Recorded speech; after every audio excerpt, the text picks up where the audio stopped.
When most people think of Reliance, they think of oil refineries, petrochemicals, or perhaps Geo. But few realize that while the world was busy watching the digital revolution being sparked by Reliance Jio, the Ambanis were silently building a far more ambitious empire, one that could eventually control a large part of India's entire consumption economy. The empire is Reliance Retail. You probably have no idea how big Reliance Retail is.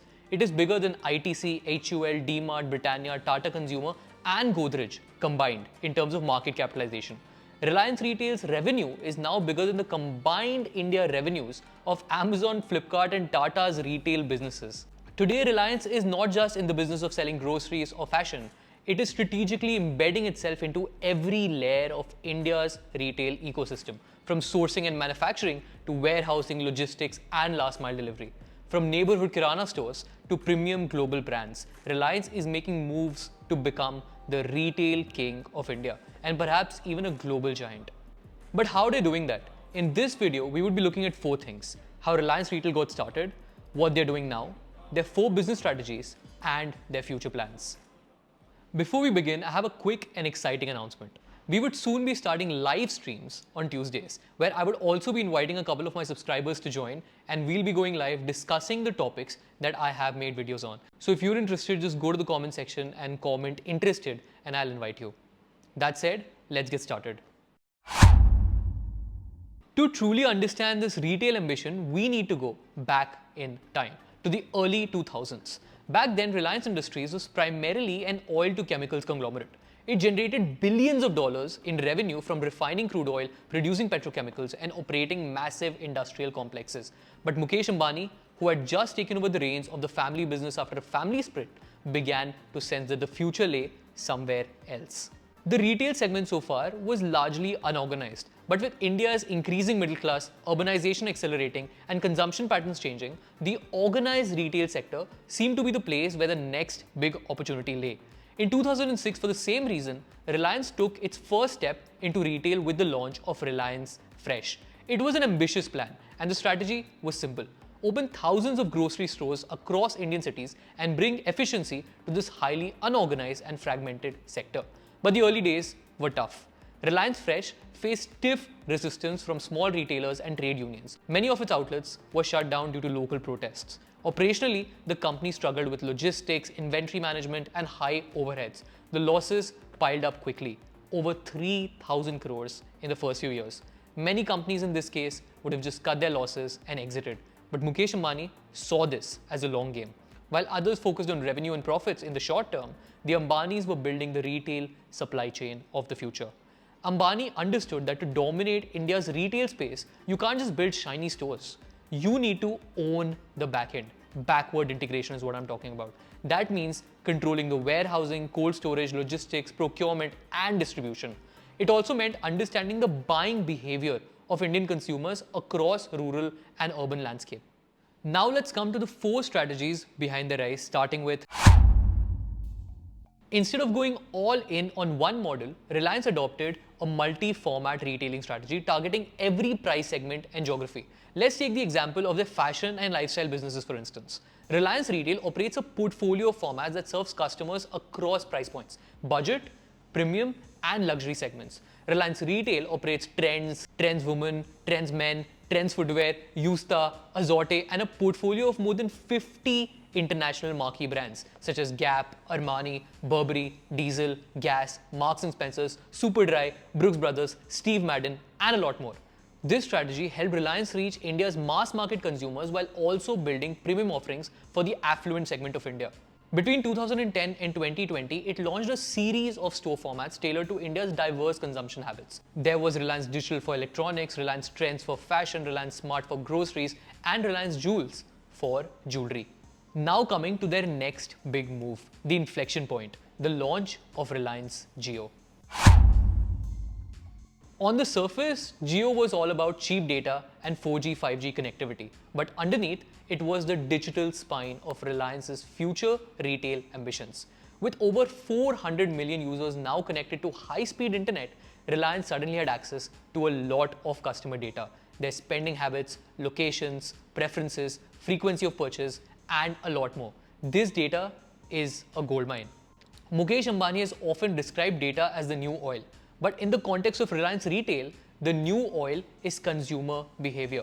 And now Reliance owns more of that data than perhaps any company in India. From what time you buy groceries, to what shirt size you wear, what delivery address you choose, and what payment methods you prefer, Reliance is collecting and optimizing for it all. It is not just building stores, it is building an entire ecosystem. Then came JioMart in 2020, a bold move into e-commerce. Instead of copying Amazon and Flipkart, Reliance took a very Indian, a very desi approach. It partnered with local kirana stores. JioMart's model is revolutionary in its simplicity. A customer places an order on JioMart, the nearest Reliance empaneled kirana store receives this order and delivers the item. Reliance supplies the inventory to the kirana store, and JioMart handles the tech, billing, and logistics. This hybrid model is called O2O, online to offline, and it is perfectly suited for India when neighborhood stores still dominate retail. Reliance did not try to destroy kiranas like Western e-commerce giants or other quick commerce players. It tried to empower them. The result? Faster deliveries, deeper local penetration, and massive scalability with minimal capital expenditure on last mile delivery. This is quite interesting, isn't it? Now coming to the third strategy. To cement its dominance even further, Reliance Retail from 2017 onwards has been on a shopping spree.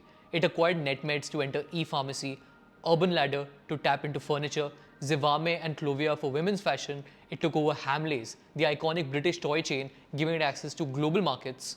It bought Lotus chocolates, Raskik beverages, and even Campo Cola, the iconic old Indian soft drink brand, as a part of its FMCG strategy. Now, these aren't just acquisitions, they're strategic assets. Through these acquisitions, Reliance is trying to establish its presence across every segment of Indian retail. They're almost into everything now. They've also been acquiring companies for better distribution. The Future Group acquisition too was one such attempt, which included Big Bazaar, Easy Day, and Fashion at Big Bazaar. Even though it got caught in a legal battle with Amazon, Reliance still managed to take control of hundreds of Future retail stores after the company defaulted on its lease. By the way, we've also made a video on Big Bazaar, which I definitely recommend you to check out. Anyway, circling back to the topic, the strategy was clear. Consolidate the fragmented Indian retail market under one roof, Reliance's roof. Now coming to their fourth strategy. Instead of depending on third-party suppliers, Reliance is increasingly pushing its own products in food, fashion, and personal care. From detergent and edible oil to ethnic wear and chocolates, these private labels offer better margins, full control over pricing, and branding. This is a play straight out of Costco's, Walmart's, and Amazon's playbook. Own the brand, control the price, and win the market. What makes the entire story even more fascinating is the geopolitical angle of it. As global giants like Amazon and Walmart struggle in India, Reliance is winning. It does not just understand the Indian consumer, it also understands the Indian bureaucracy, the language of kirana stores, and the unique chaos of India, that is Bharat. While others play by the Western playbook, Reliance is writing one of its own. Today, the numbers tell a better story than anything else. As of 2025, Reliance Retail operates over 18,000 stores across India. It generates more than 3,30,000 crores in annual revenue, employing over 3 lakh people, and serves 1.5 million customers daily. As I mentioned earlier, Reliance Retail's revenue now is bigger than the combined India revenue of Amazon, Flipkart, and Tata's retail businesses. In less than 2 decades, Ambani has turned a loss-making grocery experiment into a retail juggernaut. Now let's talk about their future plans. Reliance Retail is expected to go for an IPO in the next couple of years. Analysts expect its valuation to be between $100 to $120 billion. That's 10 lakh crore rupees. These proceeds will go into further expansion, particularly into Tier 2 and Tier 3 cities, where organized retail is still heavily underpenetrated.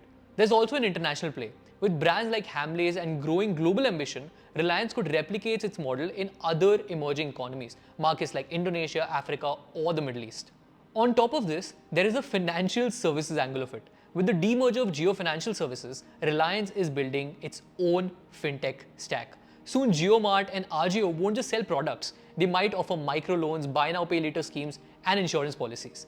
The loop will be complete, from discovery and delivery to financing, all under one roof. Of course, challenges remain. Regulatory scrutiny is increasing. Global players like Amazon and Walmart aren't going to give up without a fight. And Reliance must constantly adapt to India's changing consumer tastes and tech disruptions. But if there's one thing Mukesh Ambani has shown, is that he's willing to think decades ahead, deploy serious capital, and play the long game. To sum it up, Reliance's rise in retail isn't a fluke. It is a masterclass in vertical integration, digital foresight, and aggressive execution. While others chase trends, Reliance builds infrastructure. While others depend on third-party platforms, Reliance builds ecosystems. And while others optimize for quarterly results, Reliance optimizes for market capture. As India marches towards becoming a $5 trillion economy, one thing is clear. The future of Indian retail will not just be online or offline, it will be Reliance. I hope you enjoyed this video and found it useful. As always, thank you so much for watching, and I hope to see you again soon.